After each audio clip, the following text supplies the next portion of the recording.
portions of this show have been pre-recorded. Yeah. It's a podcast rebroadcast. All of it is pre-recorded. You big dummy. Stand by to receive our transmission. Has it been a week? Wow. Has it really been a week since I've been here behind this microphone, sitting in this chair, in this warm chair that someone has warmed up for me before I went on the air today, like every Saturday.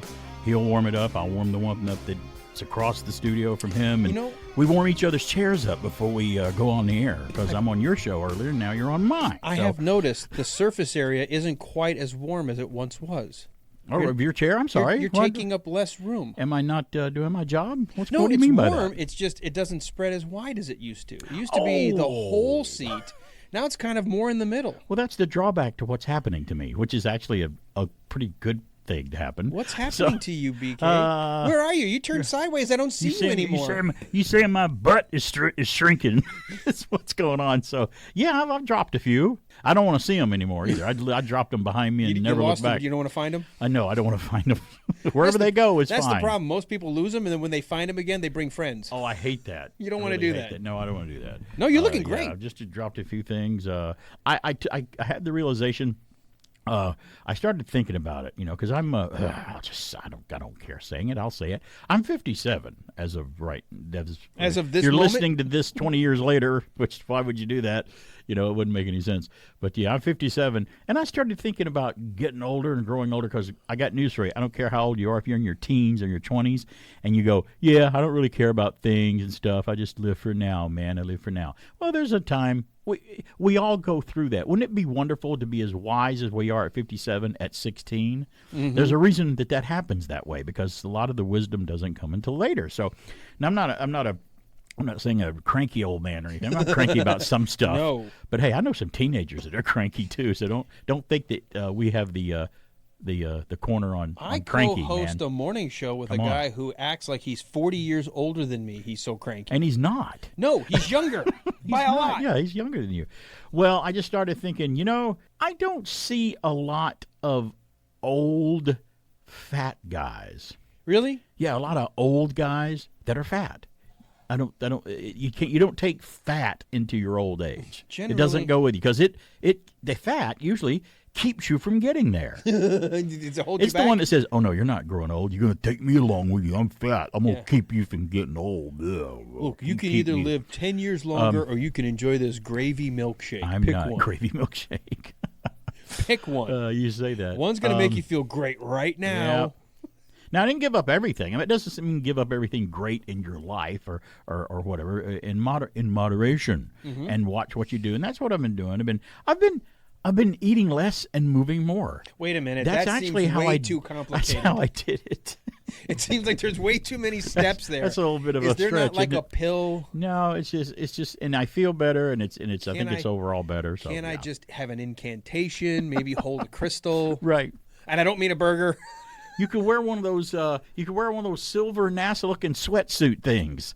Remember you were talking about that a few days ago, where you're like, "Oh, if I just wear this aluminum foil sweatsuit, I'll just melt it away, right?" It doesn't work like that. I sent you one of those commercials. Do you know how hot you'd have to get to melt your fat? You'd be dead. You'd lose the weight. Yeah, but you'd be dead. Problem is, you'll never have to worry about eating again. again. A little bit too much gone, so. Yeah, I feel better. It's kind of cool that that's happening, because I just made the decision, and you know when it's fun, when you first start it, you're like, I don't see a change. Because it's not immediate. No. I wish you could lose weight as quickly as you gained it. Well, what's crazy is you probably didn't gain it as fast as you think. Well, but it's all psychological though, right? And when I first here's how I gauge it. I gauge it by the first person that comes up to me and tells me, "Hey, what have you been doing?" I'm like, what? What'd I do? I didn't do it. Whatever it is, I didn't do it. Your kid starts coming out in you. Yeah. I said, the dog did it. So that wasn't me. He's like, I didn't eat Taco Bell last night. You're thinning out. You're looking like you've lost some. I'm like, thanks. Yes. Really? That's cool. So to hear that, and I went clothes shopping about 4 days ago, and I was able to buy clothes that were almost 2 sizes smaller than what I was getting. I'm almost there. I'm getting down to that area, and it just feels good. Stop getting on the scale every day, because you get demoralized if you didn't lose a pound, or for some reason you gained a pound. Yeah. It could be water. It could be because you just ate something and you weren't. Don't. She said, you know what you do? Pay attention to your clothes. Yeah. Are they getting looser? Do you realize Right. I can't wear these pants anymore without a Yeah. belt? Yeah. Or now, even with a belt, it looks like I'm homeless. I need to go get the correct size Right. clothing. And don't give up, because when you first start, you're like, oh, I got to make that first lap. I got to walk that first lap around wherever you It walk. starts Park, small. neighborhood, your cul-de-sac, whatever you do. And I did when I started. And I used to do it, but COVID and things happened where we got less active and did ups and downs. It comes and goes. But now I've noticed when I leave my garage and go all the way down we have a long driveway with a bridge on it that goes over a creek. So if I leave my garage and walk all the way down my driveway and around my neighborhood, which is a road, which is basically a square, 2 times, it's a mile. That's how I measure it. So I started out, did 1 lap. I'm like, okay, that's good. This I whole did it. movement thing sucks. Okay, I can do 6 fast walks around my neighborhood now and hardly even get winded. I mean, that's what happens. If you start doing it, your body will go, hey, all right, I'm getting used to this, losing a little bit, whatever. Now my next thing is, when I get down even with a little more weight gone, I'm going to start toning some muscle now at this point. And you'll gain a little weight back, because muscle will put It's weight denser, back. much It'll denser. come back. So, But you know what? don't get discouraged. What though. Susan will tell you is you start losing bone mass as you get older. Walking's great for your heart, great for your lungs, great for your Sure, aerobics, yeah. but you need to do weight training Right. for your muscles and your bones, and that Right. helps keep the bone density, which nobody wants to suddenly at 70 fall and break a hip. Because you want to continue to be able to walk. Right. You keep and hold that weight And, up. you weigh something, even though you're not fat anymore. You're still going to weigh So something. you need to do some kind of lifting. Sure. Now that could be if you work in the garden and you're hefting 50-pound bags of Yep. dirt and soil and whatever, but you have to do weights of some So the kind. last 2 walks that I've taken around my neighborhood, I've actually walked around with 7-pound weights in each hand. That's 14 pounds total. 7 in each hand. I thought, well, 5 is not enough. 3 is not enough. 10 is a little. I don't want to start with 10, because I would pick them up in the store and feel them. I'm like, start here. I'll start here. And then next, I'm looking into some leg weights, to help. Now, and your leg weights, they actually say, hey, I don't care what you're doing, don't get more than 5-pound leg weights, because you Get can't. yourself used it's to it. really rough on your lower back when you're adding weight to your legs like that when it's not used to it. There's things to do. I cut out carbs too. Carbohydrates with me. That's how I gain weight. It's not fat. It's not calories with me. It's carbohydrates. I Can I pack tell it you, on. I pack it on. It's never fat. No, it's never fat. People think it's fat. Sugar Hey, and if I eat carbs. fat, don't I get fat? No, sugar and carbs. Okay, if I eat fat, I don't get fat. Nope. Fat doesn't turn into fat. That's a myth. It's a myth. And So all is these a Loch people, Ness all these Monster. people going, I'm eating fat free. Well, you're eating sugar. Yeah, You're and eating sugar. and the food tastes like crap. Right. Speak down there. It's thinner. We will return after these messages. You got what it takes. You put style in everything you do. Diet right. Diet right. You got what it takes. You got great taste going for you. Diet right. Diet right. Cola. You got no sugar. You're a delight. Delicious cola taste. Diet right. Yeah. You got what it takes. You got diet right. You got what it takes. You got diet right. Which of you Magic experts has created the toughest game for Atari's video system? Demon attack! Tough! Whoa there, fire breath. You not good at demon attack! You win! I winning! Good work, Voltar. Demon attack really is tough. A Magic's Demon Attack. Tough! In television version. Coming soon. Me, me, me, me, me. Fun to tickle your tongue with fruit stripe gum. Me, me, me, me. Tickle your tongue with fruit stripe gum. Each pack has different tickly fruit stripe flavors. Cherry stripe, lemon stripe, orange stripe, lime stripe. It tickles your tongue. It's fun. It won't tickle my tongue, Zebra. It does. Tickle your tongue with beech nut fruit stripe gum. It's fun.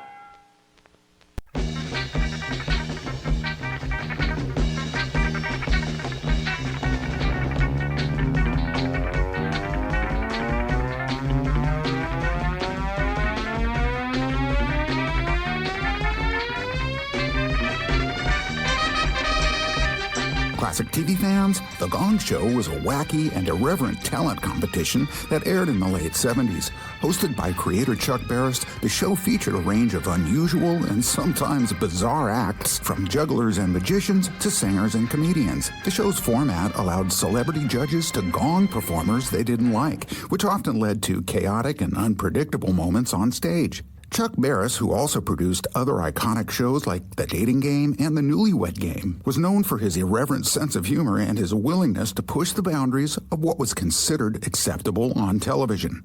The Gong Show helped launch the careers of several notable performers, including singer Andrea McCardle, who went on to star in the Broadway production of Annie, and comedian Paul Rubens, who later became famous for his character Pee Wee Herman. Despite its popularity, The Gong Show is not without controversy. Some critics argued that it was too vulgar and tasteless for primetime television, while others praised it for its willingness to showcase unconventional and overlooked performers. The celebrity judges often added to the show's comedic and unpredictable nature. Some of the most memorable judges included J.P. Morgan, Jamie Farr, and Artie Johnson, who all brought their own unique personalities and quirks to the show. One infamous moment occurred when Morgan flashed her breasts on live television, leading to a widespread controversy and calls for the show to be canceled. Ultimately, The Gong Show left a lasting legacy as one of the most outrageous and entertaining TV shows of its time. Its influence can still be seen in modern talent competitions like America's Got Talent, which often feature quirky and unconventional acts that would have been right at home on The Gong Show stage. This is Pat McCormick with your Retro TV trivia from the Golden Rage of TV. You can also find me on YouTube, Facebook, and Instagram at Golden Rage of TV, and check out my Retro TV radio podcast, available on most popular podcast platforms. And now back to BK on the air. WBHF in Cartersville. Oh, I have a little letter here. Gotta read this letter for you.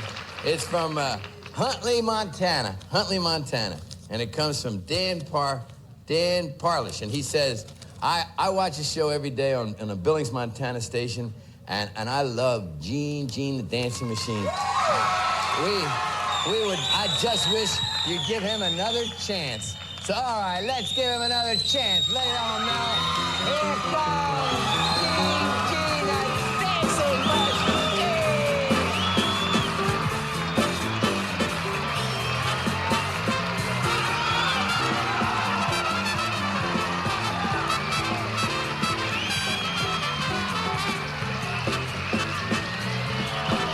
Hey, we're back. It's BK on the air. Was it silly? Was it stupid? Was it crazy? Yes, it was all of those things. Yes, it was BK on the air. And Oh, wait, sorry. hey, I'm not talking about Evil Am, but I'm talking about The Gong Show. Thank you, Pat McCormick, for telling us about The Gong Show. I watched The Gong Show. I'll admit it. Yes, I need help. I've known that for years. But I used to love The Gong Show and watch it. And he was right. The shows today owe a big thanks to The Gong Show, like America's Got Talent and American Idol and all those things, and even the David Letterman stupid pet tricks or stupid human tricks and stuff. That kind of stuff owes a lot to The Gong Show, because people would come out and do their thing on The Gong Show, and if they were good enough, they didn't get gonged. But you had 3 celebrity guests that had big rubber mallet things in their hands and a big gong behind them. Nothing high tech. It was just a real gong back there. Oh yeah, there was no computer no screens, buzzer, no no TV. thing or anything like that. And they would smash that gong if you were crap. Yeah. So, which is great. I know who I remember from The Gong Show that went on to be successful. Do you remember a guy named the Unknown Comic? No. You don't remember the Unknown Comic? 70s, he'd come out on The Gong Show and he'd have a plastic bag on his head with two eye slits open. No. And he was just a stand-up comedian wearing a bag, and he was the Unknown Comic. That was his name, and he wanted to become fairly popular, and I think The Gong Show probably launched his career. I remember an episode of Carol Burnett where Eunice, the woman that Carol played, because Vicki Lawrence played Mama, right, who wanted to be on Mama's Family, the sitcom. Eunice went on The Gong Show. And that was crazy because, you know what's funny about that? Carol Burnett was on CBS, and The Gong Show was on NBC. And for them to cross over like that and plug another network show like that wasn't very known. They were very competitive in the old days, TV stations or networks. I think they still are. But yeah. Eunice went on The Gong Show and sung the worst song she could sing. The song, the big joke on The Gong Show was Feelings. That, that stupid song. People would come on and sing it and get gonged every time. Well, that's the song that Eunice decided to sing, and badly, and she got gonged, of course. And that was, hey, that's how popular the Gong Show was. For you to be featured on the Carol Burnett Show, probably one of the biggest variety shows on at the time, to do that for you, that's what happened. So it was very popular. 770-386-1450 is our number. Somebody's calling in right now. Let's find out who it is. Hello, it's BK on there. Hello. It's just an old vintage Brian person. Oh, you're calling. You were just here. What's going on, man? It's almost like I could see you. You paint such a vivid picture with your voice. My spider sense tells me he's close. He's very close. Yes, careful. It's Halloween you're talking time. About Chuck Barris with the Gong Show. Didn't he also produce the $1.98 beauty pageant? I think with Rip Taylor, I think he did. Chuck Barris with Barris Productions did a lot of stuff, and he was big. And he not only did he host the Gong Show, but he was a producer as well. But I think he did. Yeah, the $1.98 beauty show with Rip Taylor was hilarious. Rip Taylor was funny too. I don't think Alan ever saw or heard of that one either. I know who Rip Taylor is. And they never did mention the biggest star to come off of the Gong Show was the unknown comic. No, I just mentioned it. You didn't hear me because I think you were busy calling me, but I just mentioned it on the air. That's the one I remember. That's how I discovered him, was on there. Yeah. Well, now he made one movie that had him and Linda Blair in it, Pat Paulson. Yeah, what was that called? You remember? Night Patrol. Night Patrol, that's right.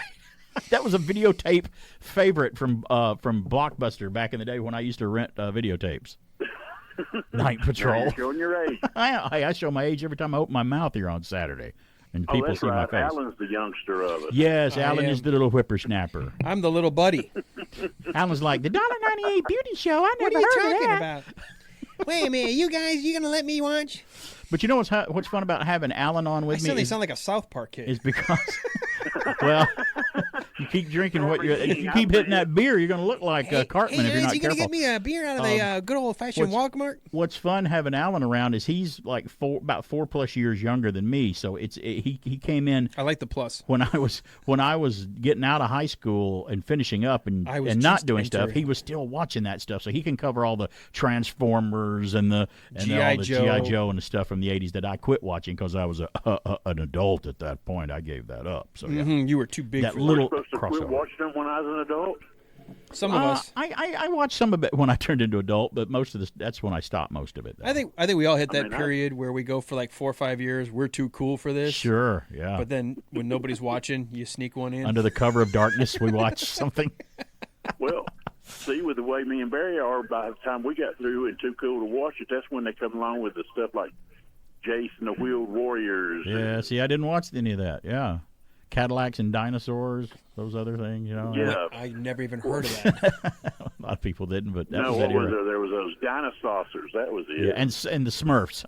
I was not a Smurf person. See, well, no, I was too old for I the watched Smurfs. the Smurfs. See, there's the difference. There we go. Yep. Well, there it is. Smurfs come out in what, 81? Something like that, 81, 82, somewhere in there, yeah. If we're wrong, somebody will correct us. But yeah, that's cool. As long as they was not interfering with Challenge of the Super Friends, I was good with them. As long as we don't have to watch Caddyshack 2, we're fine. Hey. Believe it or not, that Please. was on this morning. Ryan, if Caddyshack 2 is coming on and I see it coming on, you know what I would do? I'd go, I know Caddyshack is streaming somewhere. I will stop watching this and just watch Caddyshack right now. So I'll find it. And I will watch say it. this: if they don't hurry up and get season 5 out of Stranger Things, we're gonna have a big protest anyway. Well, they'll all be adults. I'll say this in closing: every time I see the start of Caddyshack 2 somewhere, I do think of Vintage Brian. That's true. That's what it does. It does that. And I think that is far more entertaining, the thought of just a moment of talking to Brian versus watching that Brian, movie. you're a fan of Stranger Things. If you are, keep listening because I got some Stranger Things Yes. news for Halloween coming up. Keep listening, buddy. All right. Like I said, always a pleasure talking to you guys. Y'all keep them hanging. Thank you you, as buddy. well, buddy. We will. All right, bye-bye. There's Vintage Brian checking in with me right there. Little surreal. It's almost like I can see him on the phone. He It's paints, like I said, so it's such cool a vivid picture that I can actually see him. You know, have a Kiss T-shirt on. It's. I bet he would be probably wearing a Kiss. either He's the kind of Kiss or guy. If he's something like if you're that. walking around downtown Cartersville, chances are, if you see somebody with a Kiss T-shirt, that's Vintage. It's Brian. like Walt with shorts and a Sanford and Son T-shirt. Walt, you can always depend on because Walt loves getting his T-shirt from MeTV, the MeTV store, Yeah. which is great. Walt's the guy walking around in shorts and a T-shirt in the winter. Oh, it's funny you should say that. That's something else I've noticed too. I'm not as hot. Yeah, you don't have as Isn't many that layers. funny? I don't have as much insulation as I used to have a few months ago. So, and I started this like 4.5 months ago, and I'm almost 33 pounds lighter. That's what's happened to me. You're 2 bowling balls, the heaviest bowling balls lighter. I never used the heaviest one. I used about a 15-pounder or something like that. That's something actually my wife does for people when they go, I've only lost 15 pounds. She goes, go to the bowling alley, pick up a 15-pound bowling ball. That's a good way of doing it. Tell me when you say only. That's a lot of weight. The other way of doing it is when I'm at my doctor's office, he has on his shelf little representations of masses of fat. He's like, this is 5 pounds of fat. It's plastic models of them. This is 10 pounds. This is 20 pounds, and this is 30 pounds, and they're all on the wall. And I look at them, I'm like, ew. That's all I can think of. It's all I can think of. I'm like, if we had clear skin and you could see what those fat cells look like, just covering in and out, you would stop doing everything. We would see a lot of people getting in shape at that point. You're like, okay, I can't have that in me. I can't have that. What is that yellow custard-looking nasty yellow butter custard? What is that? What is that? Terrible. It's like in and around everything. Oh, it's terrible. Well, anyway, I'm working on it. It's a work in progress, and I'm trying my best. And when you see the results, it makes you want to do it more. Yeah, that's actually what it does. That I'm actually like, does. I want to kick it into high gear. Plus, I got some new photos of me I can show you after the break on my phone that you can see if you want to see. What? I don't know. No, I had a colonoscopy. Oh, that's not right. And now, these messages. That friendly nurse is sure courageous, 'cause breath like yours could be contagious. Brush your breath, brush your breath, brush your breath with Dentyne. Oh, you finally found your young Prince Charming. Too bad your breath is so alarming. Brush your breath, brush your breath, brush your breath with Dentyne. Not even mouthwash can freshen your breath more effectively than when you're chewing Dentyne. What a fighter. You're sure he'll win, but then your breath just did them in. Brush your breath, brush your breath, brush your breath with Dentyne. They call me Yuck Mouth, 'cause I don't brush. Oh, I like my teeth like this. They call me Yuck Mouth. No, I won't brush. How's about a little kiss? I got most beef in my teeth, got some chicken too. Ouch, that's a cavity. Hey, that's new. Well, if you don't brush your teeth, then kids you too can be a Yuck Mouth. Don't be a Yuck Mouth. Another nutritional message from the ABC Television Network. The smile on your face is there because you know that your mouth tastes great. And it's nice when their teeth are getting strong and the clean in your mouth is Colgate. Colgate is more than a brisk, clean taste. With regular brushing, Colgate's fluoride penetrates the surface of tooth enamel. Not this fast, but it gets in and fights cavities. There's a twinkle in your eye when there's fluoride for their teeth and the clean in your mouth is Colgate. Now back to the show. Oh, yeah.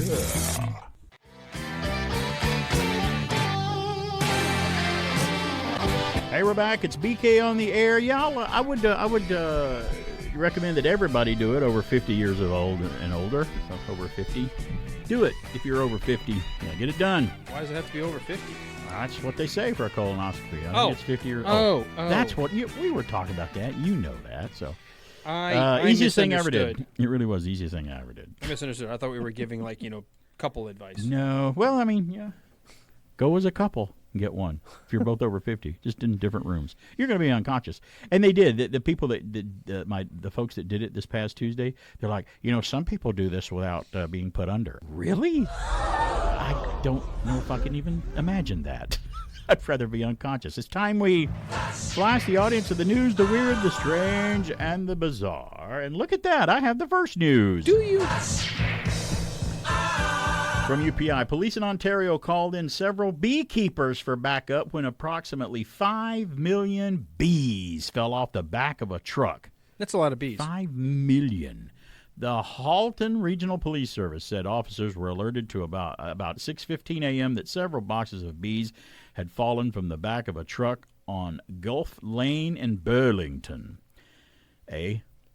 Several local beekeepers were summoned to the scene to help gather the estimated 5 million bees. Can you imagine that? We've got 5 million bees. Get the beekeepers over here. Find them. I hope that they were able to locate them, because I don't know a beekeeper I could just call if there's an emergency. Ironically, because we know so much about the pheromones of the queen, they probably very easily captured all those bees, or the vast majority, just by simulating a queen in the area.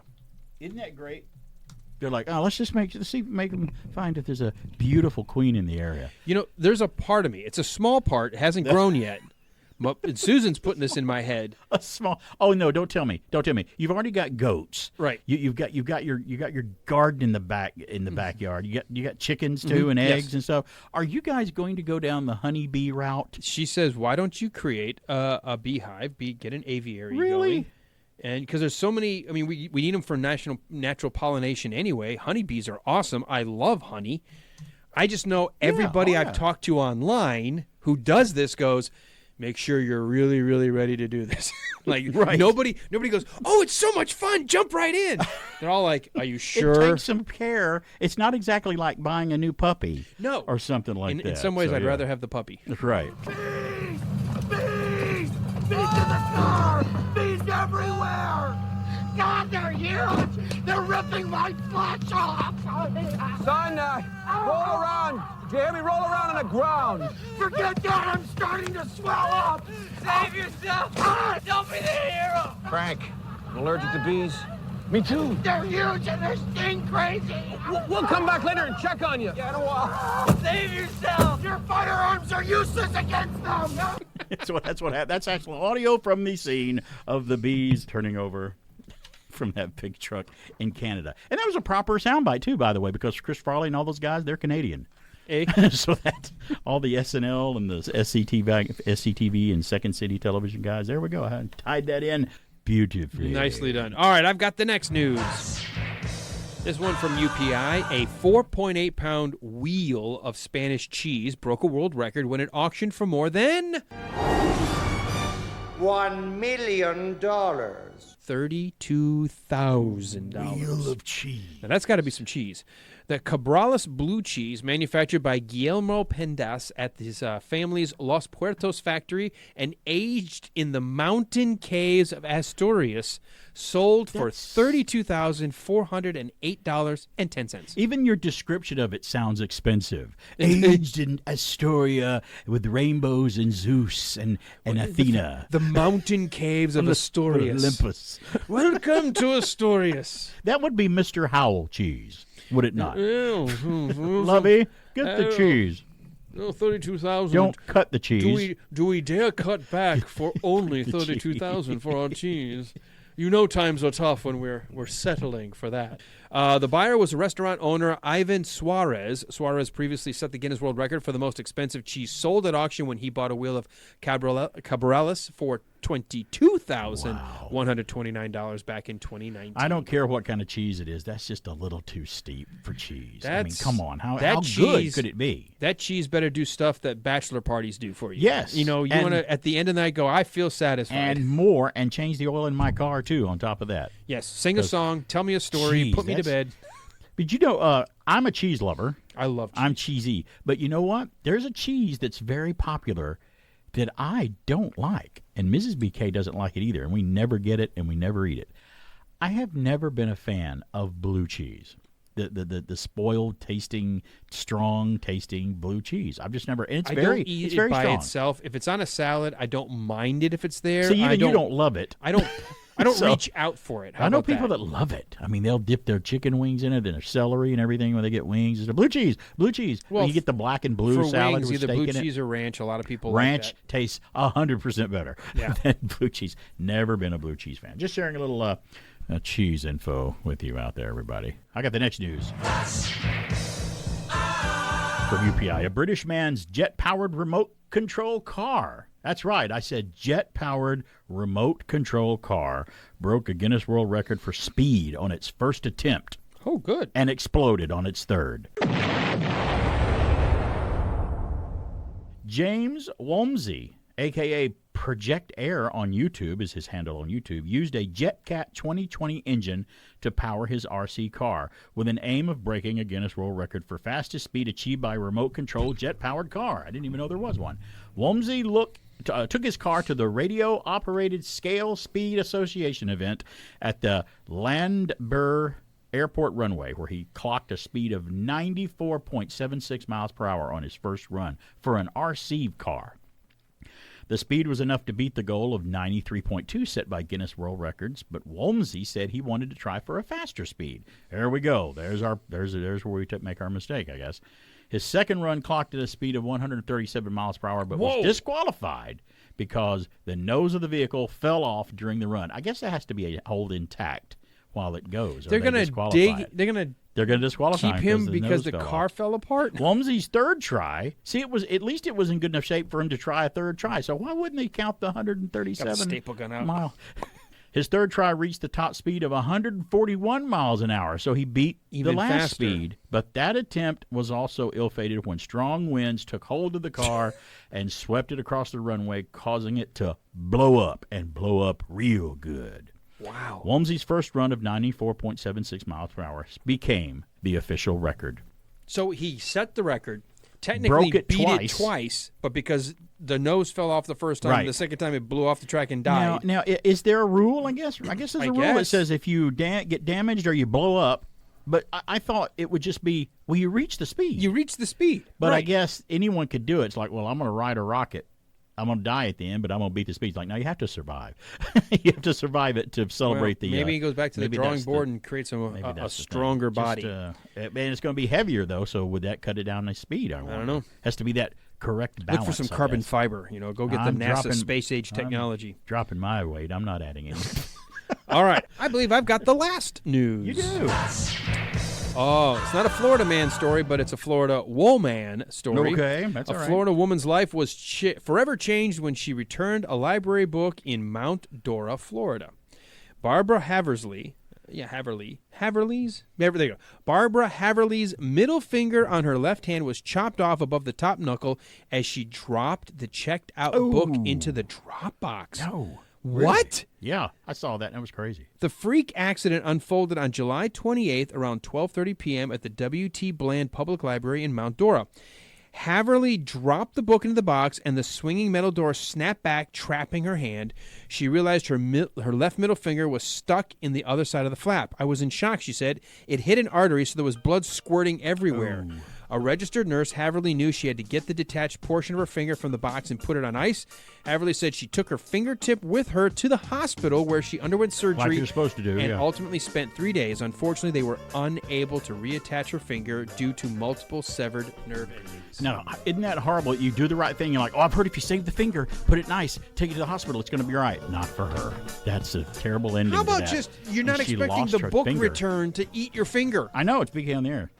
I am stuck on Band-Aid brand 'cause Band-Aid stuck on me. I am stuck on Band-Aid 'cause Band-Aid stuck on me. 'Cause they really stick to your fingers and they stick on bended knees. Remember, only Johnson & Johnson makes Band-Aid brand adhesive bandages with the unique Super Stick adhesive. Depend on the protection of America's #1 bandage. I am stuck on Band-Aid, 'cause Band-Aid stuck on me. Get a little closer. Now don't be shy. You can get a little closer with Arid Extra Dry. Only Arid has this patent on an aluminum chlorhydrate formula.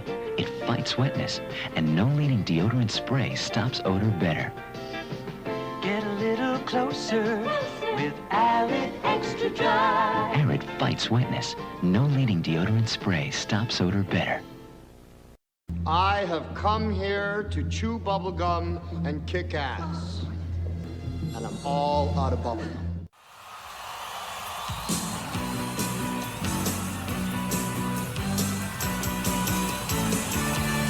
Try to amend my carnivorous habit. Made it nearly 70 days. Losing weight without speeding sunflower seed.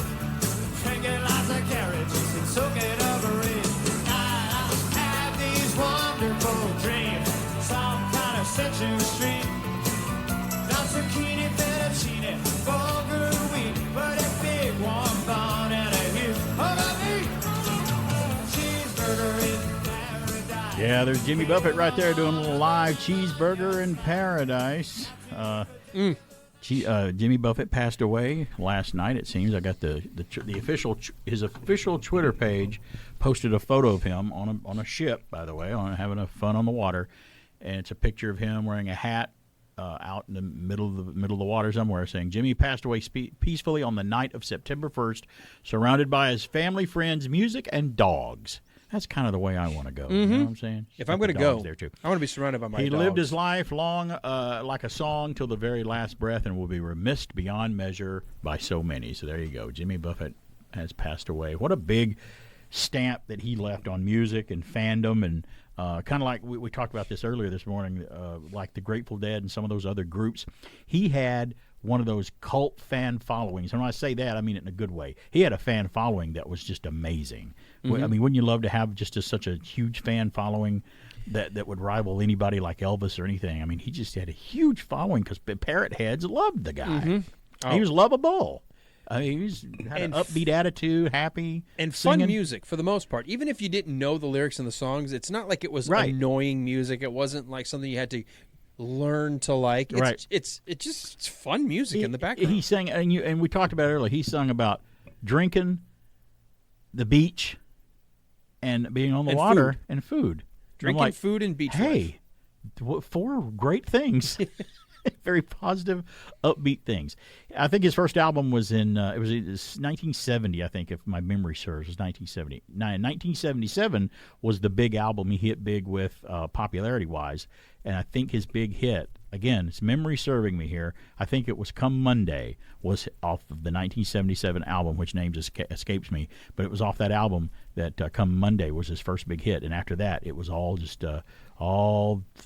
towards stardom for him after that. That was the big first hit he had off of that. Now, when I was a kid, I'd be riding around I remember riding around in my dad's Volkswagen Beetle that he had, and I remember stuff like this when it's, and I don't know what I did the day before this or the day after this, but on that day, my dad and I were riding around the car, and Margaritaville came on, the song. And I think it's the first time I'd ever heard it. And Dad, he was familiar with it. He was singing along with it.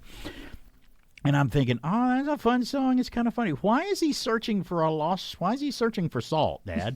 That's funny. Why, lost shaker of salt? I heard him say that. I don't understand that. And I said, where's Margaritaville? He goes, it's not really a real place, son. It's just a kind of a more of a state of mind. Now, you'll learn about that when you get older. So I do actually remember my dad listening to Margaritaville and with me in the car when I was a kid. And you and I, we liked Jimmy Buffett. I don't think you and I were big fans of Jimmy Buffett. We didn't look out for his concerts to go see him live. No. But you know what? Even the person who really didn't even like Jimmy Buffett that much, you could ask him, yeah, but do you know his songs? Oh, yeah, I know the words to every one of the songs, even though I don't like him. So people would say that because it was popular. I just looked it up. Come Monday was the album Living and Dying in 3/4 Time. That was the 77 album from 1977. 74, actually. Oh, 74. Okay. It's a couple of it was years first off. released okay, sorry. Now, that doesn't mean he may not have gotten popular until 77, but 74 is when the album dropped. It was Margaritaville, I think, that hit in 77, I think. Probably. Maybe that's what I was thinking. But, yeah. But Come Monday was the hit off of that album, right? The big I like hit. it, Living and Dying in 3/4 Time. I blew out my flip-flop, stepped on a pop-top. Right. Cut my heel, had to cruise on back home. That just sounds depressing in that song, Margaritaville. It's like, oh, I can't stay with you anymore. I cut my foot. I got to go. But what's waiting for me at home is Margaritaville. That whole song, as you're an adult and you start, and not just a teen, not just like the college kid where you're drinking, you're thinking it's a drinking song. It's a song about when people look at your sad life. You're adult. And they're like, oh, it had to have been a woman who did this. They're like, no. No, it wasn't that. Just my own poor choices in life. Thank you. Thanks for rubbing the salt in my wound. It's my own darn fault. It's my own darn fault. It's the whole thing of what a soul-searching song. Now, it's great. I'll open the line, 770-386-1450. You got a favorite Jimmy Buffett album, favorite Jimmy Buffett song? Are you a Jimmy Buffett fan? Call me up and check in and tell me about it. You can. I don't have time to get into it right now because it's going to be fairly lengthy. But someone else passed away this week. Bob Barker, the host of The Price is Right, game show television legend. I don't care. Say what you want about Bob Barker. He was a legend. I'm not going to delve into the stuff and the legal problems he had and the stuff on The Price is Right. I'm going to focus on the positive. That's what I do. But we all know about that. But I'm going to talk about him and his maybe his life and career. I have a story from Fox News about him, and we'll delve into Bob Barker, because I was a Bob Barker fan before he became the host of The Price is Right, because I was old enough to remember a game show that he did before that. But right now, before we get to the top of the hour, I want to hit on something I watched last week, streaming on Max, HBO Max, whatever it's called. We all heard about how bad and how badly it flopped. The Flash, the movie The Flash with Ezra Miller, and he's got a ton of baggage on him as well. But we all heard, The Flash came out. Even James Install from Geek to Me Radio called in, and we had him review it. And he goes, yeah, it was. Even James thought it was better than he thought, but he said he would give it a. He said, I'll give it a. I think he gave it a 6.5 or something like that, and which was understandable. Well, I watched it, and I tried to watch it with and ignore all that. I don't care what anybody says. You're a human being with a brain. It's going to be affected by everything. You can't just turn it on and off because we're not computers. I love it when someone says something in court. Gentlemen of the jury, strike that from the record and ignore that. I'm like, how can you do that? Right. Unless I'm a computer and you delete it from my memory. You can't do it. There's no way.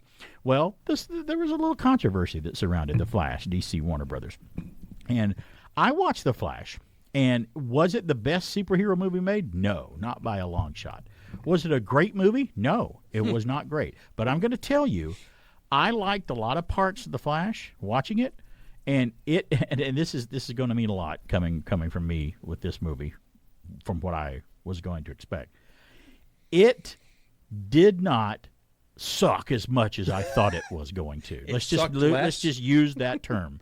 It did. And to me, I'm like, wow, that was better than I thought it was going to be. It had its moments. It's kind of cool, and it's all due to Mr. Michael Keaton.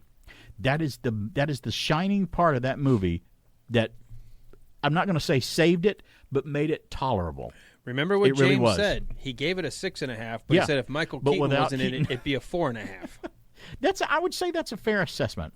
That's a fair assessment. I gave Indiana Jones and the Dial of Destiny a 6.5 on a 10 scale. I would only give The Flash about maybe a 6 or maybe a 5.9. But if Michael on the Richter Keaton scale wasn't in it? If the Michael Keaton wasn't in it and I was asked to watch it again, I would not watch it again. So really, Keaton was watched great. The Flash solely for the moments with Michael Keaton. And for the same reason I just about think everyone else watched it. I wonder if we could just take all those parts out and just kind of put a supercut version of the Michael Keaton part of that subplot and just release it as Batman 4 or something. You probably it would be a stretch to not include some of the other stuff, because if you just isolated the Keaton stuff only, it might not make a lot of sense with continuity-wise about what's going on. Maybe we can just insert those little tiles like from SpongeBob a few hours later. Right, you could do that, or begin it with a dream Batman had last night, and just show that. And at the end, you find a shot of Michael Keaton in a movie waking up and going, oh, and that was the end. We just need a narrator and some B-roll that you can cut to, and a wraparound to it. Yeah, you pull back, do a throwback to Tim Burton, just put the bat symbol. Yes. Dun dun dun dun. Yeah. Oh, by the way, that was there too. Was it? They used the Danny Elfman theme when he was on screen. Okay, well that's cool. They used that. You know what? That would be worth watching just to hear that. When for the that Flash, moment only. When the Flash, and this is a multiverse thing, so the Flash meets his counterpart on another Earth, and they go find Batman because they need help to get the real Flash back to our Earth, or the present Earth where we're supposed to be. So he's like, I need Batman. I wish I'd had a picture of your face. When you went, he was like, we're digging deep here. Well, the Batman in this world that we remember from the Tim Burton films, he's not in a good way now because he's kind of given up. Things happened. He's grown older, got a beard, lives in Wayne Manor. No more Alfred. The place is a shambles. And he shows up telling him about what's going on, what his universe Batman's like, the Justice League and all this stuff. And he's like, oh, I can do something good again. But isn't that how Frank Miller reinvented Batman anyway? It's sure. An older, there's a little grizzled, there's a little bit of that in there, just too. Just aged, mad, just angst-ridden Batman. And if you remember, there was a Batman animated series called Batman Beyond, which it was Bruce Wayne as an old man helping a young guy be Batman. But Bruce Wayne was in the Batcave helping him that way, because he's got gray hair and stuff. And if they were to do that with Michael Keaton the way Keaton is now, I would totally be in for it because he was so good in this. That would be a cool premise really for a film. But this was great due to a lot of Easter eggs are there. The actual house that was used as Wayne Manor in the Burton films was the same one. The interiors were the same. The Batcave looked like it did in the 1989 film. The Batmobile looked like it did in the 1989 film. My buddy All of Jack that. pulling up in his Jeep with his puppies. Oh, yeah, that's right. Odin and Thor. Those are big puppies. Those are those. Is that their names? It's Is it Odin and Thor? It's Odin and Thor. I'm pretty sure. Yeah, they're like my daughter's dog, who always is at our house more than her house. They're husky, German Shepherd mixes, but more of the German Shepherd you can see in them versus the husky. Two good breeds. Oh, absolutely. Very loyal. Good You want to talk about loyal? Well, not the husky. Huskies. Right. My wife is like, Huskies may find your something they're dog more loves loyal you to than you until are. the gates open, That's and then right. she's like, "See ya." Well, overall, in a nutshell, The Flash, I did not give it a thumbs up. I didn't really rate it at all. I mean, it's on a scale of 1 to 10, maybe a 6, 6.5. But it was watchable. It held my interest enough to watch, and Keaton is the reason to watch it. And if you want to watch it, just watch it, just suffer through it, because a lot of the CGI in a lot of it is horrible. Oh. And I don't know what they were thinking. After seeing Thanos and these other great CGI movies that we know what they can do, why would they choose to go a certain route with what they did on some of the CGI? And it was unforgivable. I almost wonder if they're trying to be stylized, but it just it was sucks. just bad. It was just bad. So yeah, No, it was bad. So check out The Flash at your own peril, but do it fast because he's a fast character. It's BK on the air. Copper tones for you and you and you too, whoever you are, wherever you are, you'll get a beautiful tan and beautiful skin with copper tones. Whether your skin is dark, fair, or somewhere in between, there's a copper tone to let you tan fast, not burn, and help keep your skin looking beautiful. Copper tones for you, get a beautiful tan and beautiful skin with copper tones. Jenga, Jenga. You take a block from the bottom and you put it on top. You take a block from the middle and you put it on top. That's how you build a tower, you just don't stop. You gotta build that tower, putting blocks on top. And it teeters and it totters as you build it all up. It weebles and it wobbles, but you don't give up. You take a block from the bottom and you put it on top. You take a block from the middle and you put it on top. Till someone knocks it over and that's when you stop. But you start all over putting blocks on top. Jenga from Irwin. Price is Right, production number 0612D, air date to be announced, VTR 92373, and it's take one. A fortune in fabulous prizes may go to these people today if they know when the price is right. Betty Chapman, come on down! Olivia Castaneda, come on down!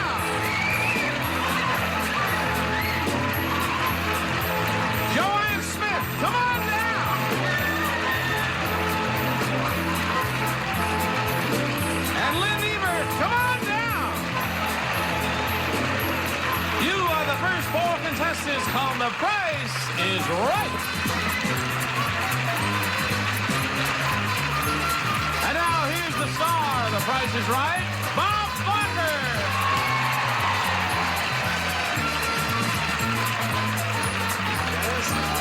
Thank you very much. Welcome to The Price is Right. Contestants from right out of this studio audience during the next half hour are going to have the opportunity to win thousands and thousands of dollars worth of prizes. They really are. And how much they win depends upon how much they know about prices. And we're going to find out how much they know about prices right now, because this is the first item up for bids on The Price is Right. And there's Bob Barker from The Price is Right. That is the opening to the very first episode on CBS in 1973. I'm back at home. Back in the day. Sitting in bed with the sniffles and the ginger ale. And your chicken noodle soup. And like the only time I could ever watch The Price is Right because it was on during the school, unless it was summer. Right, because we were at school when The Price is Right is on, and all those other game shows and the soap operas that surrounded them during the day. Well, I mean, I know it happened the day after I got off, I think, the air last weekend. This particular story is from Fox News, and you've heard it already. Bob Barker, longtime Price is Right host, died at 99 years old. Full life. Yes, Robert Bob William Barker, legendary and longtime game show host. He died of natural causes in his longtime Hollywood Hills home, it says. They made the announcement on behalf of Barker's longtime friend Nancy Burnett, who has overseen Barker's care and has, quote, kept him thriving and healthy for many years, unquote. She is the co-executor of Barker's estate. The 19-time Emmy winner was the perennial host for The Price is Right, the long-running game show on North America television that Alan just said we watched when we were kids, when we were sick at home, when we could. And later on, I think they had a Match Game had a PM version, but I think Price is Right had a nighttime version later on as well. 35 years on CBS daytime, Bob Barker, and hosted, a nighttime version along with primetime specials on the network. 5 of Barker's Emmys were for outstanding game show host. You can't win 5 Emmys for that and not be a good game show host. I mean, he was one of the legendary ones. You think game show host, he's usually, with a lot of people, the first one that pops up in your head. At least for me, he was. I loved him, and I loved Gene Rayburn of Match Game and a lot of the others too. But Bob Barker, man, he was the man. In 1956, Barker started his career in radio when producer Ralph Edwards invited him to audition as the new host of Truth or Consequences, a game show in which audience members had to do wacky stunts. I remember Truth or Consequences on television when I was younger. Not as much as The Price is Right, but I do remember that show. After hosting Truth or Consequences for 18 years, Bob Barker, he put in 18 years in another show before moving on. He went to work on the resurrected version of The Price is Right in 1972. See, The Price is Right was a show before Bob took it over, but it wasn't as successful. Match Game was on in the early 60s in black and white, but wasn't. It was successful, but not as successful as it went before it went to CBS and Gene Rayburn turned it into what it turned into. Yeah, it just became better later. Bob Barker taped more than 5,000 shows of The Price is Right and announced his retirement in June of 2007. Quote, "I thank you for inviting me into your home for more than 50 years," unquote, the iconic host said to the studio audience during his final episode. And we know that Drew Carey replaced him.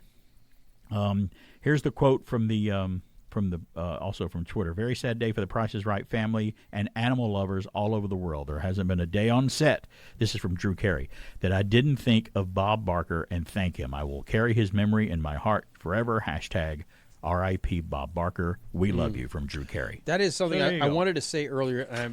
Before it became the cause du jour, Bob Barker truly meant we have way too many unwanted and missing dogs and cats. Yes. We all love our pets. We want our pets to live in wonderful homes. Spay and neuter your animals. Like, that was his big thing. He closed every episode. He did. Spay and neuter your animals. Stop the with all these unwanted puppies. The only other and dog kittens. and cat animal activist, I think, that might have been a little more into it than Bob even, was Betty White. I mean, put them two together. But you never felt it was political. You never felt he was just doing it to make it like I'm part. He truly loved the animals and wanted you as the audience be responsible. And when I found out what that meant as a kid, I helped tell people that. I'm like, yeah, do that. That's a great thing to do. We haven't gotten to birthdays yet today, but it's someone's birthday today, and I think that person who's one of the people whose birthday today is calling in to say hi right now. Hello, it's BK on the air. I think I know who this is. Hello, Barry. It's Michael. Michael Gray from Shazam. It's your birthday today. Happy birthday, buddy. Happy birthday. As Frosty the Snowman would say. Thank you very much. Holy moly. Holy moly. You're the only guy that can say that and say it with any sense of seriousness, and I can buy it. He brings the gravitas. I buy it. He's gravitas when he says it. Here's another one for you. Oh, elders, fleet and strong and wise, please hook me up with Barry King, you guys. That's right. Hey, now now that's funny. Michael was walking his neighbor's dog, who's since passed away not too long ago, and he posted a video on his YouTube channel of him walking this huge dog. I think his name was Moby, right, Michael? Yeah, he was walking this big dog. Well, actually, the dog was walking Michael, is what it was, because the dog is huge. And he had him on his video, and he said that. He goes, "Oh, elders, fleet and strong and wise. Geez, look at the size of this dog, you guys." And he used it there, too, and I thought that was hilarious.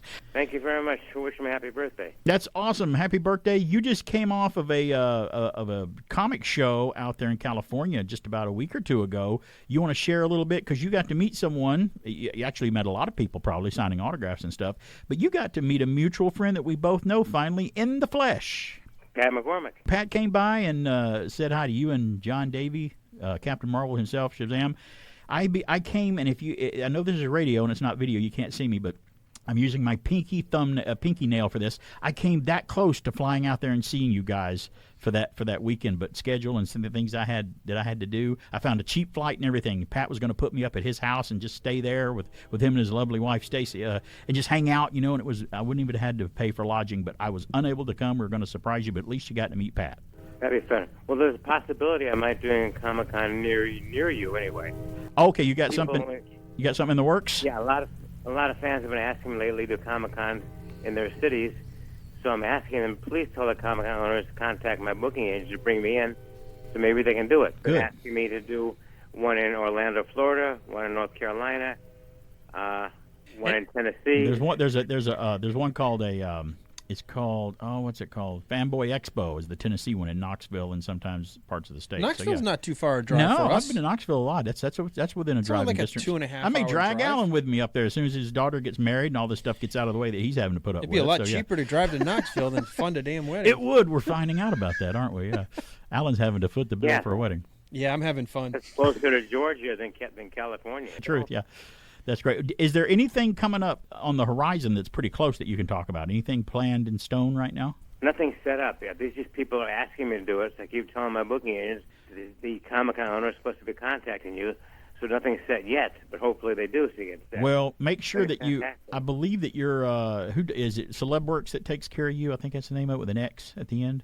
Yes. Yeah, exactly. Just make sure you tell them as far as Dragon Con and some of the bigger ones. I know that Dragon Con, I don't know per se that they seek out people to come to their conventions. They wait and let the celebrities themselves or whoever's managing the celebrity contacts them to let them know that you're going to come or want to come and do the application and everything. So with Dragon Con, just stay on top of it with Celebworks and make sure that they do their due diligence in contacting Dragon Con. Yeah.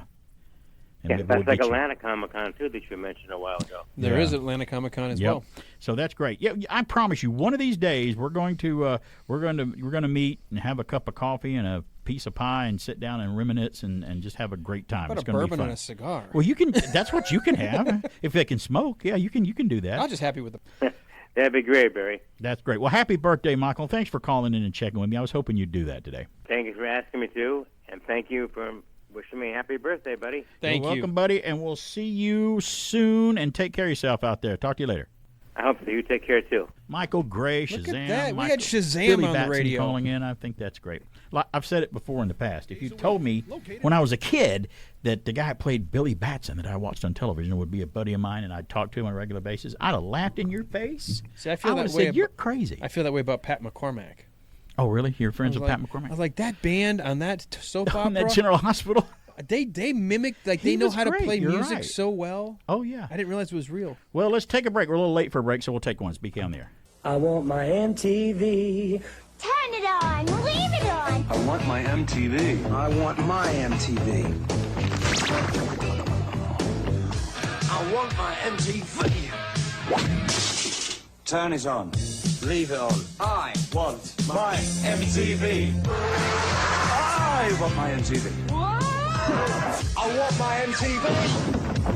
I want my MTV. 24 hours a day. In stereo. Yes, DJ. Your day. World premiere video special. Music news. I want my MTV, MTV, MTV. Too much. What? Yeah, too much. Never enough. Hey, Melissa, you're not going to believe this. My music is on cable TV. It's on VH1. Video Hits 1. Smoggy, hot news. My music's on VH1. Hey, Stevie, I'm so excited. My music's on the very hot one, VH1. I just called to say. My music's on the hot one, the very hot one, VH1. 24 hours a day, 7 days a week on cable TV. Hello, Mr. Cable Operator. We want our music. Mind if I come in? Dr. Fever! Nice to see you. What are you doing back here, man? I'm looking for a job. Did you say booger on the air again? No, you can say that on the air out there now. But you can't say...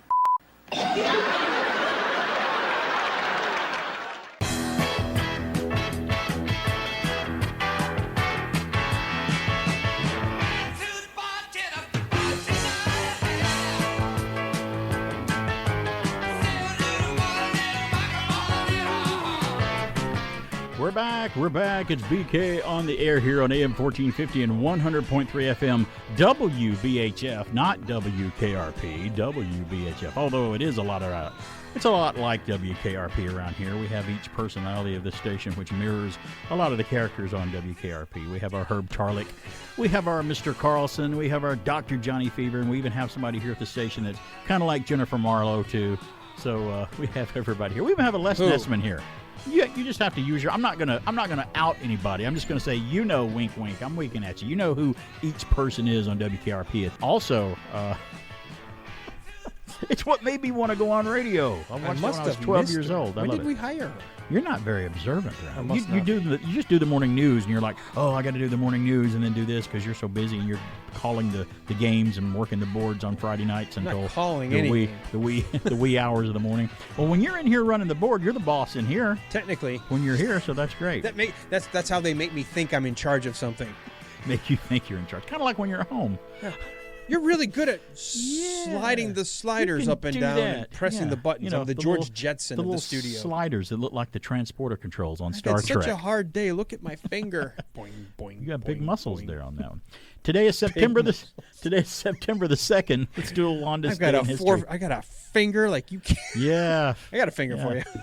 Hey, shut up. My index Don't finger. bite your nails. You don't know where that finger's been. Right. On this day in history, September the 2nd, 1902, the first science fiction film was released on this day in 1902, a little movie called A Trip to the Moon. If you've never seen it, go on YouTube and search for 1902, A Trip to the Moon, to shoot him into space, and it hits the moon in the eye. He's like, oh, my eye! But for 1902, it's a fascinating little film to watch because, again, what were special effects in 1902? Whatever you could try to think of or try to get by with, that's what they did. 1930, on this day in history, the first nonstop airplane flight from Europe to the United States happened in 1930. Do you know how long it took them to fly from Europe to the United States in 1930? I don't know how many stops they had to make. No, it says nonstop. Okay, sorry, you're right, nonstop. But you'll never guess how many hours a flight it was. Because like right now, depending where in Europe, you're probably talking 7 or 8 hours by jet. 5 if you're going to the UK. But if it's Europe, this wasn't probably a jet, 7. though. This wasn't a jet. You're probably talking 14 hours? 14 hours. You're not even close. You're not even close. Let's play The Price is Right. Okay. Higher. It's higher than that. 20 hours. Higher than that. 26 hours. It's higher than that. 30. It's higher than that. 40. No, it's lower than that. 38. 37. 37 hour flight. That must have been some huge fuel tanks in the plane. That's what it says. That's impossible. What it says. That's impossible. That's what it says. Today in 1954 on this date, a movie was released. Alfred Hitchcock's Rear Window opened on this day in 1954. Today in 1969, the same year my sister was born, the first automatic teller machine in the United States is installed in Rockville Center, New York. I remember seeing the first machine that would dispense cash, and I was just mesmerized by it. It was at Six Flags. I was at Six Flags, and I'm like, First Atlanta Bank, Tilly. It had a little woman's face. Hi, I'm Tilly, the Tilly machine. Put your card in and get money out. I'm like, you can get money out of that by putting a card in? Mm-hmm. Really, I was amazed by that. It was Six Flags. That's where I saw it. 1973, J.R.R. Tolkien, British author, was born. Oh, sorry, no, I got it wrong. He died. He died of an ulcer on this day in 73 at 81 years old. You're very familiar with J.R.R. Tolkien. I love his world. On this day in history in 1979, the last episode of this show aired.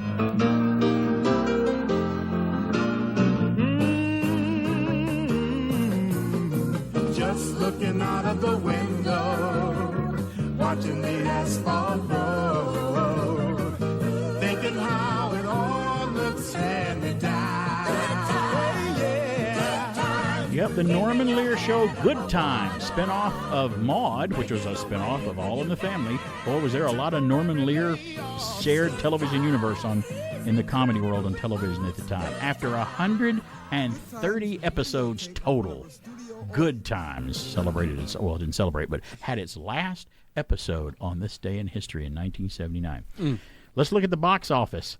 40 years ago, the number one movie. 40 what year years is that? ago. Like 93? 40. No. 83. 83. You still think it's 93 was 40 years ago? I know. I don't like it. 83 was 40 years ago. Number one at the box office. We talked about Michael Keaton being in The Flash. To me, he's kind of what helped the movie the most. He starred in this movie from Mr. 1983. Mr. Mom was number one on this day in history. That was a funny movie. That was 40 years ago. Just think, that was so cutting edge. The idea of the mom was going to go be the breadwinner. And who was the mom? The dad was the mom? From Young Frankenstein. Young Frankenstein. It happens to the best of us. It really does. You're going to need a colonoscopy very soon at your age. At your age. Stop You're it. Maybe that's overdue. Who is it? Who played the mom? Close Encounters of the Third Kind. Gene Wilder. No. He could have, and it would have been funny. Terry Garr. Terry Garr played the mom. 1983, 40 years ago. You know, the funniest part of Mr. Mom is when he walks out with the diapers in his hand with like the face mask on and stuff, and the kids look at it and run away, and he's like, "Where does Mommy keep the extra diapers?" And they're all running away, and he's like, "Hey, where are you going?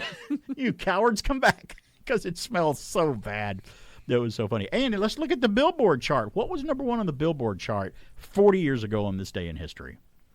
By a really weird new group with a lead singer who has flaming red hair. I guess her boyfriend. Annie Lennox. Annie Lennox. So it's and going to be the Eurythmics. Eurythmics, so it's going to be Sweet Dreams. Sweet Dreams are made of this. Number one. 40 40 years ago. Annie Lennox, by the way. Her 40 voice years ago. is so unique. I have loved everything that she's put out. But I remember in 83 working at Bill's Dollar Store, hearing that song on the radio for the first time. And it was a very weird sounding song when it came out. Oh, no. It was weird. You asked it. It was a trivia question, like, where did they shoot that video? I'm like, oh, boardroom. Yeah, that one part was a boardroom, yeah. And that was one of those trivia questions you asked me. I remember hearing it working at Bill's Dollar Store, and part of my mind still can't get around that was 40 years ago. Border collie alert. Outside the Snow studio, dogs. we get some people get distracted by I squirrels. like when people move their head around, like, where's that sound coming They're talking from? about us walking by here. What's going on? That's the wonder of being on Main Street, seeing I everybody love walk it. by. Today in history, 1987, Philips introduces the CD video thing that came out. I guess that's the precursor to the maybe Laserdisc or To the DVD? or DVD or something. It would They be the introduced DVD. It's called CD-video when 1987. Today on this day in history, 2005, we lost a classic sitcom actor. Our little buddy passed away, Bob Denver, American actor, Gilligan's Island, The Many Loves of Dobie Gillis. He died of complications from treatment from cancer at 70. Birthdays today. Billy Preston was born on this day. He died in 2006. American soul musician, singer, and pianist. And his song, Nothing from Nothing Leaves Nothing, my dad loved to sing that song going down the car, along with Margaritaville with Jimmy Buffett. I remember him vividly singing that. And it's a fun song, too. He played with the Beatles. He was almost like a fifth Beatle for a while during their last, I think that rooftop concert they gave, one of the last performances they did. I think he played piano and keyboard for them for a while, believe it or not. Billy Preston with the Beatles. Today is Mark Harmon's birthday, American actor. He was, I guess, most well-known first for St. Elsewhere, and then he went on to be in NCIS. He was in an interesting movie with Sean Connery, directed by Peter Hyams, called The Presidio, which was actually a pretty interesting movie. I liked that movie. Did you see it? A crime investigation that had to do with military jurisdictions. In Washington. No, in San Francisco. Oh, San Francisco, that's right, yeah. That's where but the it was Presidio is very, located. it was very, very interesting. I think I've only seen it twice or something. And isn't once on Meg cable. Ryan the love interest in that? She might be. I have to look it up. Plays Sean Connery's daughter, Is and he she? Let me look and forbids her to go out with that guy who's was in his life and then dropped out to be a cop. Let's see if it's her, Meg Ryan, because I don't remember her being in it, but you could be right because I haven't seen it in so long. Starring, yes, Sean Connery, Mark Harmon, Meg Ryan, and Jack Warden. I remember Jack Warden. He plays classic actor back in the day. Yeah, he plays the general that has retired and is now running the museum. He gives museum tours. And as he called in to let us know earlier, he said thank you for wishing him a happy birthday. Today is Michael Gray's birthday, American actor, Shazam. He was on the Brian Keith show, too, as well. He was on the episode Marsha Gets Creamed, the Brady Bunch episode where Marsha works in the ice cream store. And Michael Gray brings his girlfriend by, and she gets mad at him and squirts whipped cream all over him in that episode. And he goes.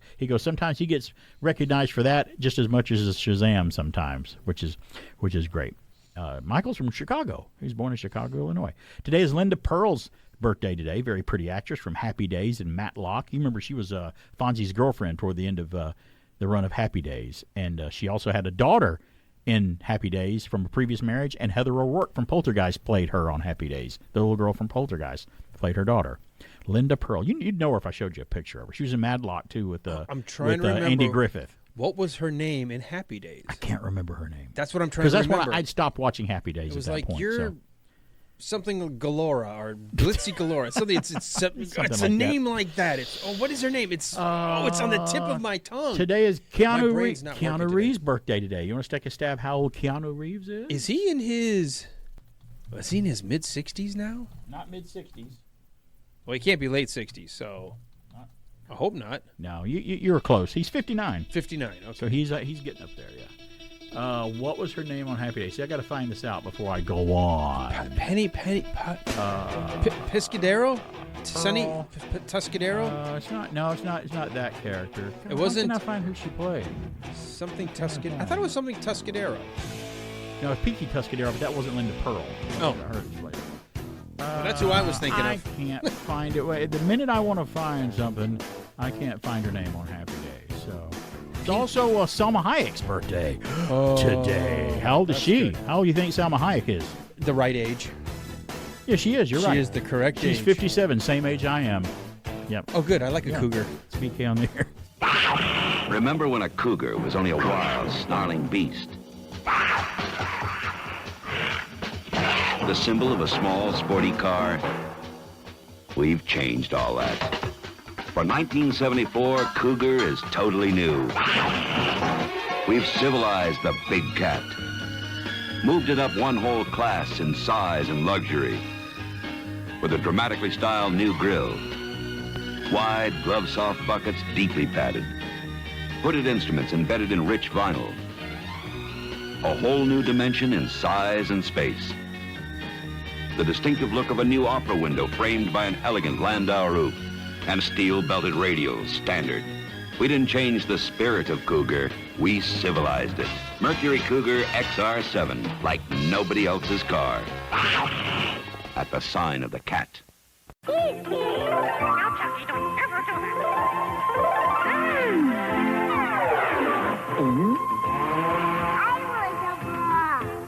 Hi, I'm Mr. T, and I'll be right back. We want to grow on.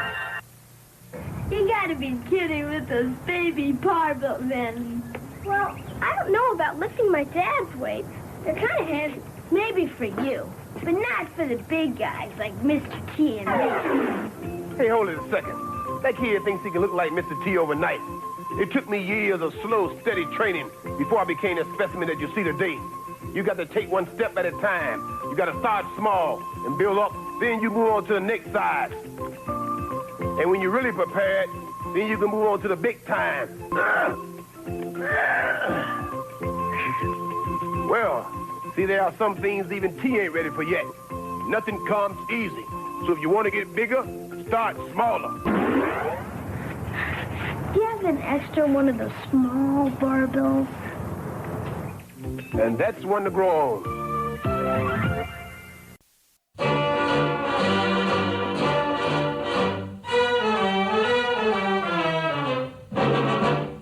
I've got a lovely bunch of coconuts. There they are a-standing in a row. Big ones, small ones, some as big as your head. Give 'em a twist, a flick of the wrist, that's what the showman said. I've got a lovely bunch of coconuts. Yes, got a lovely bunch of coconuts. Will make me rich. Guess what day it is today? Well, I got two of them on the list here. Can I guess? Is it Coconut Day? It's World Coconut Day. Not just international and not just regular. It's World Coconut Day today. Funny. Pina coladas go along with beach. Yes. We've got Jimmy Buffett passing away. Maybe I should listen to Buffett with a pina colada. On the beach. That way I can offer.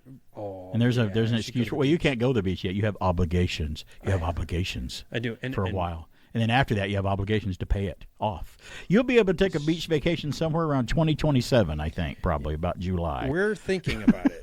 2027? Okay, good, yeah.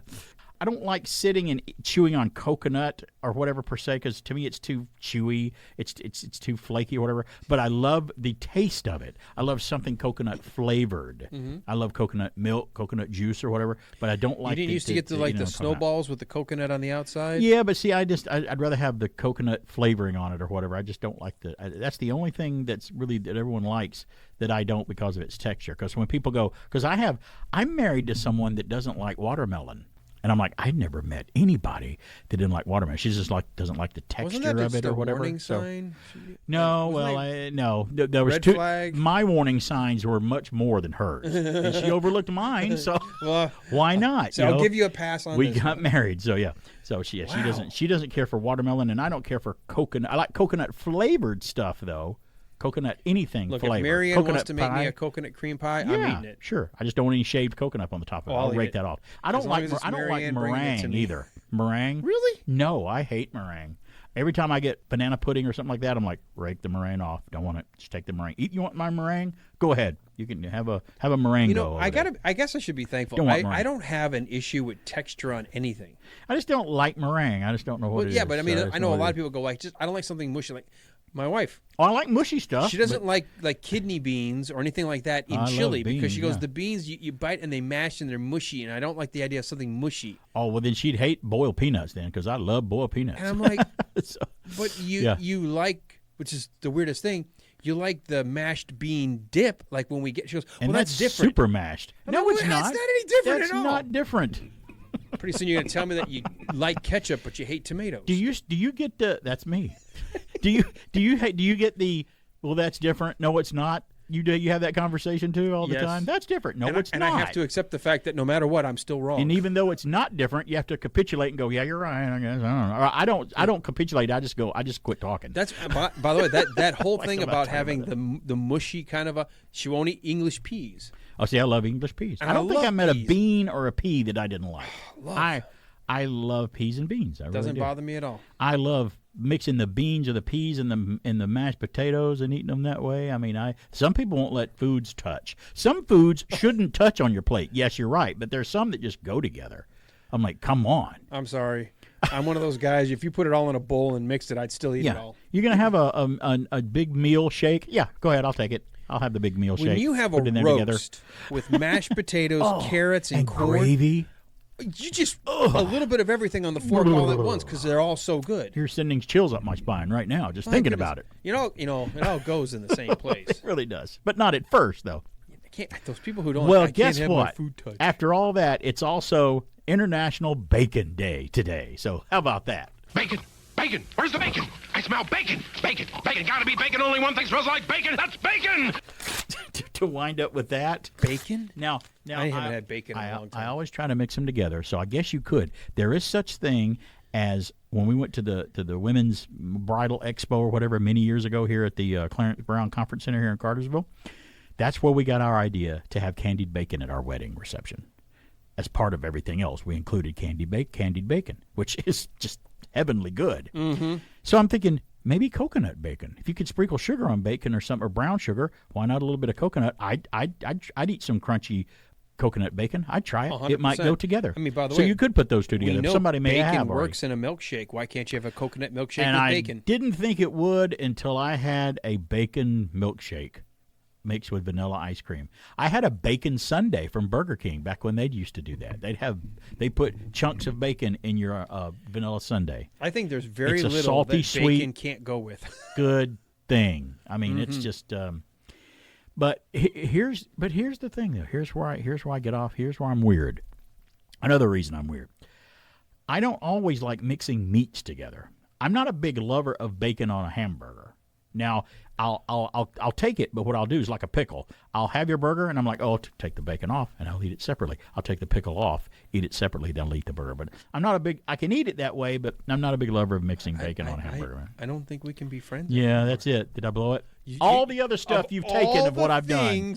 Don't like Christopher Nolan movies. I can't stand Lord of the Rings, but the whole bacon thing, you can't live with that. You can't stand bacon on No, a hamburger. I love bacon. No, I love bacon. You said, but you can't put it on a hamburger. But I just don't. I didn't say I hate it. I just said I usually take it off and eat it separately. I can eat it on there. Off. Yeah.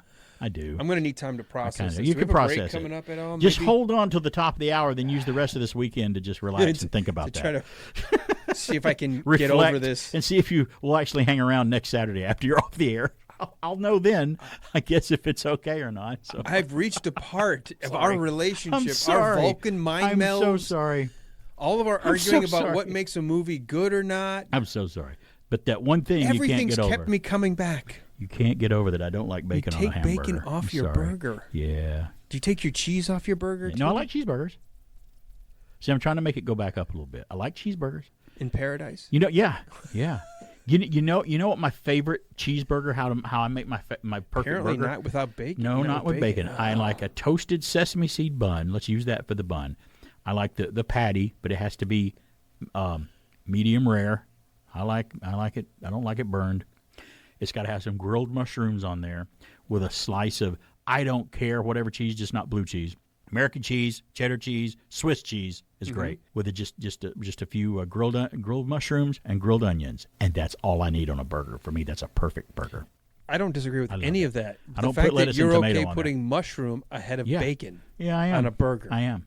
I'll eat the bacon separately, and go, this bacon's so good. I love bacon though. Come on, give me this much at least. At least I'm not sitting here look at you and tell you I hate bacon. No, that. See, that would be. I would leave the studio. I would just quit. I wouldn't live with myself if I said that. That's not true. That's it. It's like Homer Simpson. That's bacon. his brain. He's like, all right, that's it. I'm out of here. I love it. Yeah.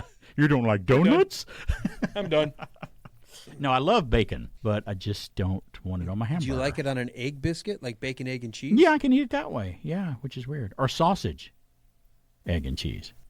But bacon, egg, and We're cheese. not talking about but sausage. see, We're you're talking about mixing bacon. two different things. A bacon, egg, and cheese biscuit is not mixing two meats. The meat on that is just the bacon. Right, but it's two proteins. You're Right, still but it's eating not egg. two It's meats, like, though. It's like pre-chicken. It's not two meats. It's what the chicken's going to be. Well, yeah, but it's not mixing two meats. Do you like together. putting, if you have a chicken club with bacon?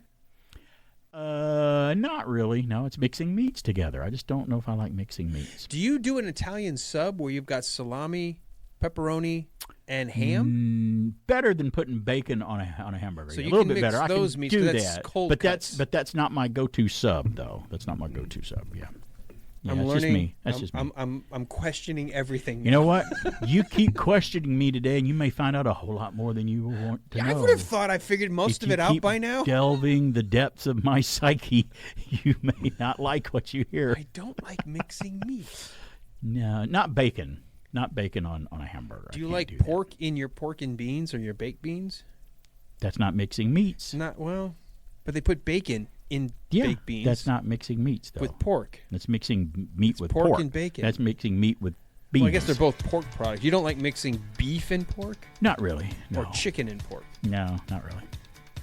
I don't like I'm gonna cheese. have to. I don't like cheese on chicken. Really, cheese doesn't really Yeah, I go well don't- with chicken. no, I don't do you know that. what? I take that back. Sometimes I do. If I'm doing a spicy chicken Or if from, it's- let's say, or if our it's- good friends at Chick-fil-A, or if it's Mexican food, I will say add a piece of spicy. Did you hear the new Chick-fil-A sandwich is taking off like gangbusters? Did you hear about it? It's the new sandwich it's the first new sandwich they've introduced in Yeah, years. what's it called? It's pimento and jalapenos Yes. on their chicken sandwich. Now it sounded weird to me at first, but I have not tried it yet. I'm going to give that a But try. they can't keep it in stock. It's like when Bojangles chicken sandwich came out. And so there's a crazy craze. It's BK on there. We might have more food talk when we come back, or he may not come back to the studio. It's BK on there. I'm getting lunch. What do you guys want? A new Hardee's Bacon Cheeseburger. Why'd you rehearse that? We've always been crazy about bacon, ever since we can recall. And a Hardee's Bacon Cheeseburger is our favorite sandwich of all. It's the burger with a sizzle in the middle, ain't nothing compared to how.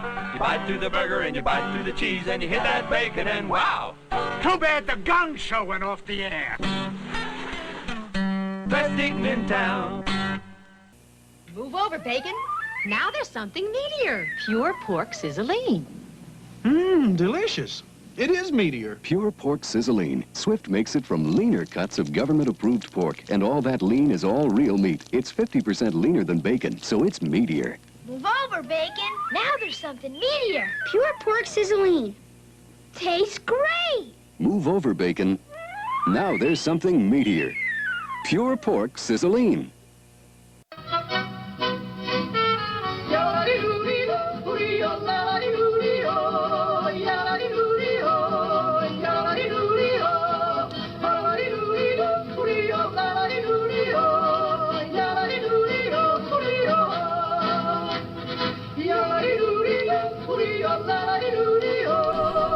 BK on there. Another little tribute to Bob Barker there from The Price is Right. You know, everybody knows what that is, but a lot of people don't know what that actually is. I'm going to tell you here in a second. If you're hearing it play that long, you've lost the game. You've crashed off the edge of the playboard. You wanted it to sing as little as possible. Going right over the edge with the little yodeling mountain climber on The Price is Right. That's actually it's off an album called Swiss Mountain Music Mountain Climber Song, I guess is what they call that. So well, it's appropriate for that game. It's an old song. But everybody doesn't know it as that. They know it as the Price is Right game they do, song. That's what they know it as. Yep. 770-386-1450 is our number. Somebody's calling right now. Hello, it's BK on the air. Hello. BK, it's Russell. What's up, buddy? Not much, man. How you doing? I just wanted to remind you, today's college football game day and the Bulldogs play tonight. Oh, well, I can't wait to watch it. I knew you could. Look, I'll call him next week and remind him who won. Okay.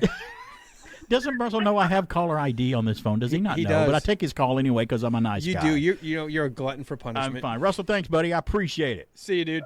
Bye.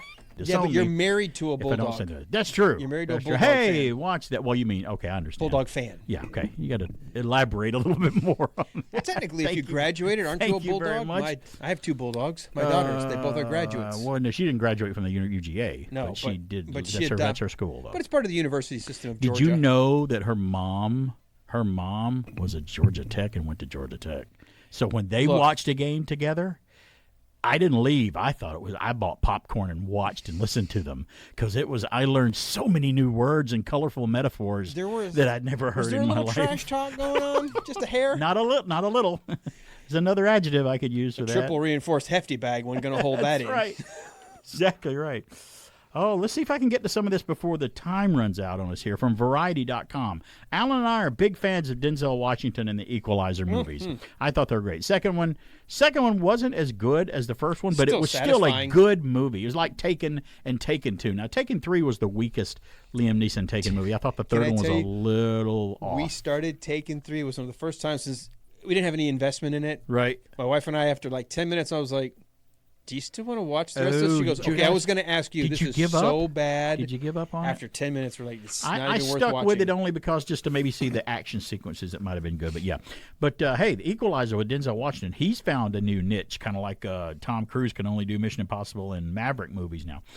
The Equalizer 3, I got a review here from Variety.com. Just who is the Equalizer despite a hit TV show in the 1980s and another with a later one that's, I guess, is still on. I don't know if anybody watches the new one.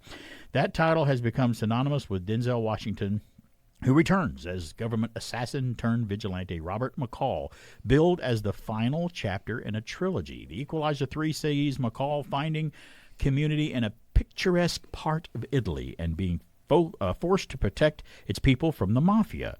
The film also reteams Washington with director Antoine Fuqua for the fifth Antoine Fuqua for the fifth time. I don't think I've ever heard his name said in an interview. Fuqua. He said he worked with him on Training Day and The Magnificent Seven. Did Anton direct The Magnificent Seven? I didn't know that. The remake? I guess he did. I did watch that. I thought it was only okay. But it was well directed. It wasn't bad. So. I'll put it that way. It just wasn't the original. I still haven't seen Training Day yet, but I told you told me one of the most intense scenes is in Training Day where you have to stop the film. Stacy has seen it, and she goes, "Oh yeah, I know what Alan's talking about. I've seen it." I'm like, "Well, now I got to watch it." I'm going to tell you. Well, if you aren't puckered, I'll watch wrong. it. We'll see. I'll have to tell you. I'm running out of time here. And comfort one another ensues a seamless action movie. That's him and director Fuqua and Denzel Washington. The movie that might not attract new fans but should play well to those already fond of this franchise. Well, that's nice to hear because I'm already fond of it. Fuqua throws the entire the audience directly into the action from the beginning. The camera follows a man as he walks through the Italian vineyard strewn with bodies, knives, and bullet wounds jutting out of them. McCall must be close by, a point reinforced by the music score.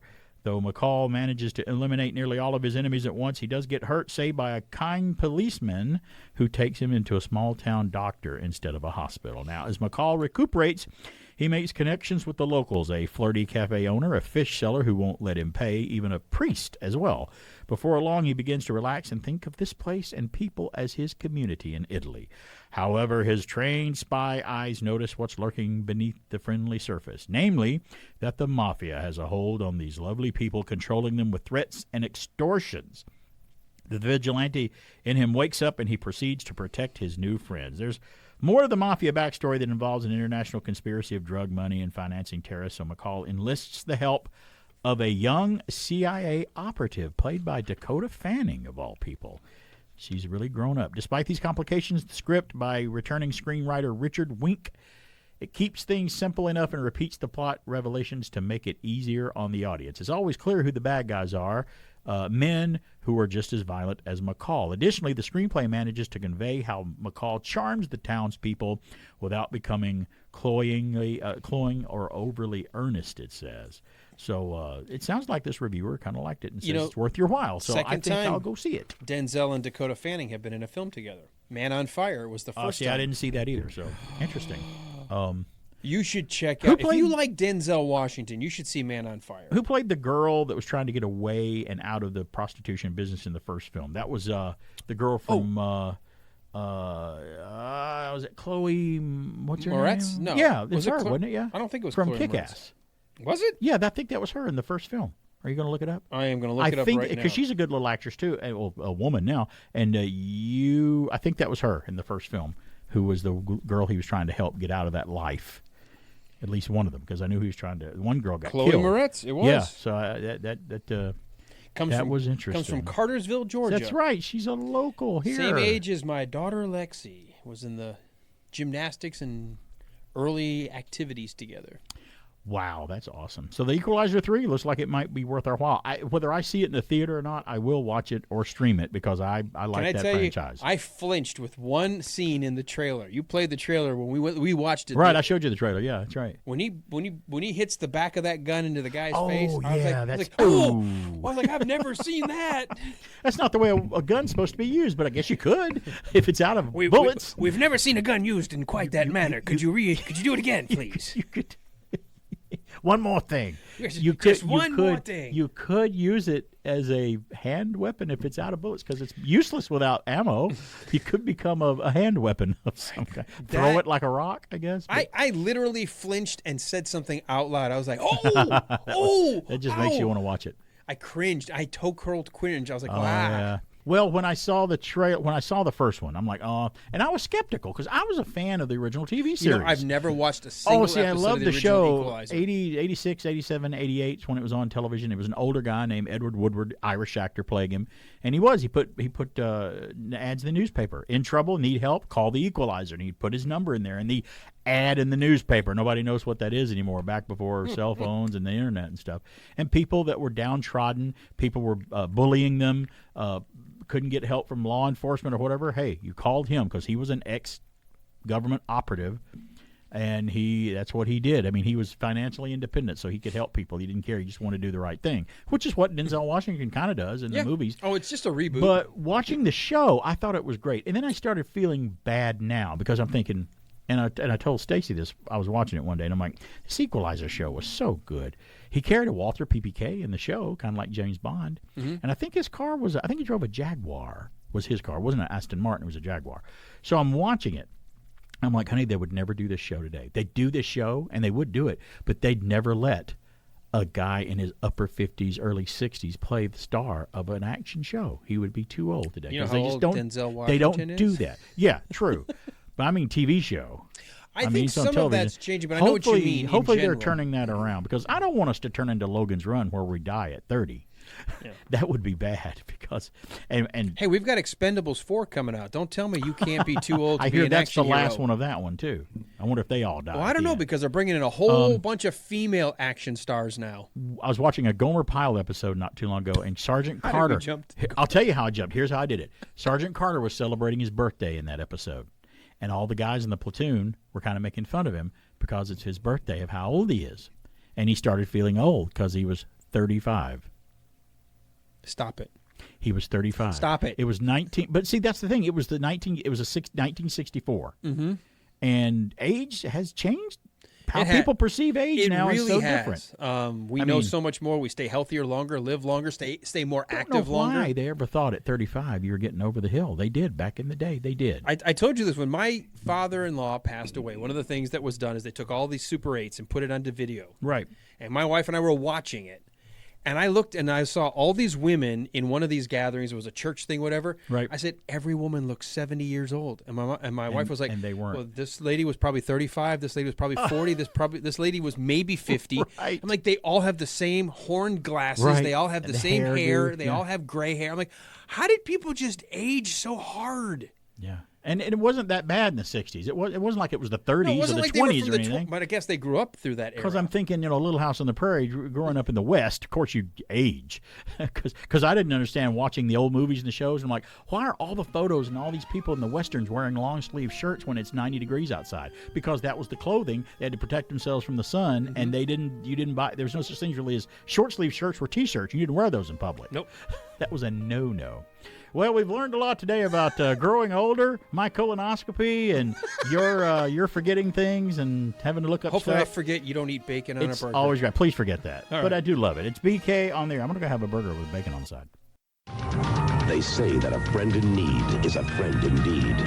When those in the Big Apple are in need of a friend, they call on this man, Robert McCall. He'll even the odds.